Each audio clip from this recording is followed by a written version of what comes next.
साथियों, भारत में रहकर मुल्क के साथ गलत काम करना, रियासत और मुल्क के ख़िलाफ़ काम करना, ये बहुत सारे लोगों को शायद अच्छा लगता है। मगर कई लोग इस एहसास को भूल जाते हैं कि जब कार्रवाई होगी, जब कोई एक्शन होगा, तो उनकी 7 नस्लें इसमें मारी जाएंगी, प्रॉब्लम्स बहुत ज़्यादा होनी हैं। और जासूसी के इल्ज़ाम में कई लोग पहले भी गिरफ़्तार हुए, अब भी हो रहे हैं, और आज एक और ताज़ा मामला जिसकी मैं सिर्फ अपडेट दूंगा। गिरफ़्तारी ऑलरेडी हुई थी। अ, आप सब जानते हैं, मैंने बहुत पहले भी कहा था कि निशांत अग्रवाल, जो नाम आपने सुना होगा, साल 2018 था जब निशांत को गिरफ्तार किया गया, और जो मौजूदा वक्त में ब्राह्मोस मिसाइल इंडिया यूज़ करता है। ब्राह्मोस जिसने मई के महीने में पाकिस्तान के अंदर जब गिरा, तो कई जो ठिकाने थे भारत के दुश्मनों के, उनको तबाह किया गया। उस ब्राह्मोस की असल ताकत क्या है, उसका राज क्या है? ये जो इतनी बड़ी फ़िज़ाई और ज़मीनी मार वाला, फ़िज़ा में से ज़मीन पर ये आने वाली साइबरसोनिक सुपरसोनिक जो मिसाइल है, इसका तजर्बा किन बुनियादों पर किया गया, क्या किया गया, वो जो राज थे इसकी ताकत के, वो निशांत अग्रवाल ने लीक किए, ये इल्ज़ामात लगे।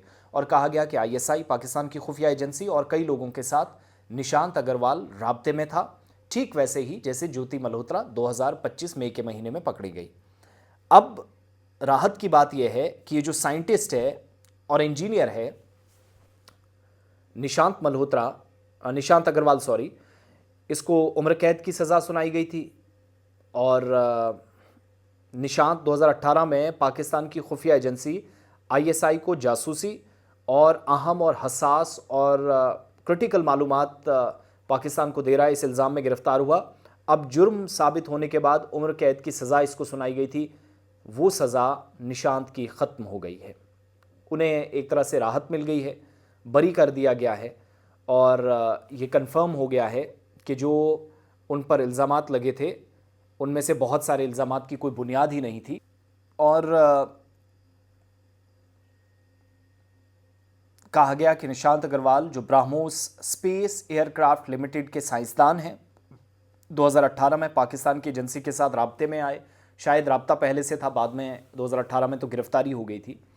इनको इंफॉर्मेशन टेक्नोलॉजी एक्ट और ऑफिशियल सीक्रेट्स एक्ट के तहत इल्ज़ामात से गुजरना पड़ा। अब इन्हें बरी कर दिया गया है, और निचली अदालत ने पहले इस पर, यानी निशांत अग्रवाल को, इन पर इल्ज़ाम आयद करने के बाद आईसी सिस्टम्स के ज़रिए जो खुफिया मालूमात थी वो पाकिस्तान ट्रांसफ़र या मुंतकिल करने में 14 साल की कैद की सज़ा सुनाई थी। लेकिन अहम पेशरफ्त हुई है, और आला अदालत ने उन्हें इन इल्ज़ामात से मुकम्मल तौर पर बरी कर दिया है। वो दोबारा से अपना काम शुरू करेंगे। तो ये जो जासूसी वाला मसला है, इसमें इंजीनियर के लिए राहत है, डॉक्टर के लिए, साइंसदान के लिए, ख़ास तौर से सतीश के लिए। और ये मुतअद्दिद केसेस ऐसे आते रहे पहले भी, आज भी आ रहे हैं। अब इससे आगे कल को क्या होगा, क्या कोई नया एंगल इसमें देने की कोशिश होगी, वो दूसरी बात है। लेकिन फ़िलहाल बरी हो गए हैं। टॉप अदालत ने उनको, या एपेक्स कोर्ट ने राहत दी है। और ज्योति मल्होत्रा समेत मुतअद्दिद लोग हरियाणा से, नूह से और फरीदाबाद से पकड़े गए, जो पाकिस्तानी हुकाम, आईएसआई, पाकिस्तानी अथॉरिटीज़ के साथ राब्ते में थे। और वो तो एक मारूफ यूट्यूबर थी। फिर एक और यूट्यूबर का नाम आया, साउथ इंडिया से ताल्लुक़, उनने क्लैरिफिकेशंस दी, उनको छोड़ दिया गया।